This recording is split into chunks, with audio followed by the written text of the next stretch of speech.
నమస్కారం. దైవస్థుతికి స్వాగతం. నా పేరు ప్రియాంక.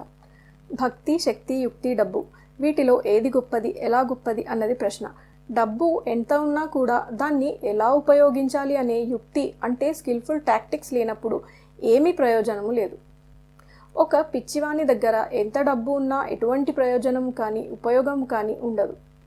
అందుకనే డబ్బు కంటే యుక్తి చాలా గొప్పది. Talked is better than money.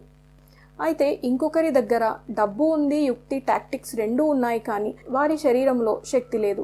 డబ్బు ఇంకా యుక్తి ఉన్న రోగగ్రస్తునికి శరీరంలో శక్తి లేనిది, పవర్ అండ్ ఎనర్జీ లేనిది ఏమీ ప్రయోజనము లేదు. డబ్బును ఉపయోగించాలి అనే స్కిల్ టాక్టిక్స్ ఉన్నా కూడా డబ్బు విలువను కానీ యుక్తి నైపుణ్యతను అంటే అతనికున్న ఎక్స్పర్టైజ్ని, స్కిల్స్ని అతను ఉపయోగించుకున్నప్పటికీ అనుభవించలేడు.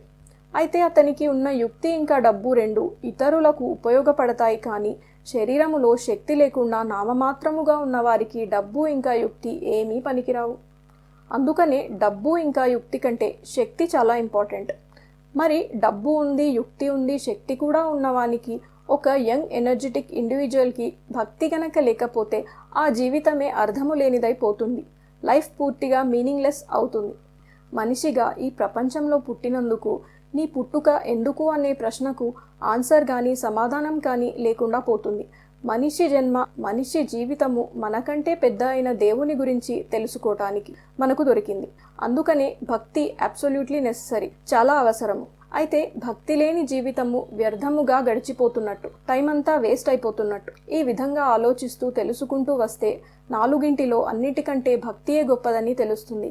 ఇక్కడ ముఖ్యంగా తెలుసుకోవలసిన విషయం ఏంటంటే శక్తి, యుక్తి, డబ్బు మూడు ప్రపంచ సంబంధమైనవి. భక్తి ఒక్కటి మాత్రము పరమాత్మ సంబంధమైనది. సుఖంగా జీవితము సాగాలంటే, ఈ మన లైఫ్లో ఏ హర్డల్స్ లేకుండా, ఒడిదుడుకులు లేకుండా జీవితం సాగిపోవాలంటే శక్తి, యుక్తి, డబ్బు ఈ మూడు అవసరమే. అట్లే జ్ఞాన మార్గంలో ప్రోగ్రెస్ అవ్వాలి అంటే భక్తి కూడా అవసరమే.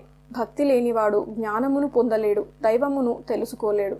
శక్తి, యుక్తి, డబ్బు లేనివాడు ప్రపంచంలో రాణించలేడు.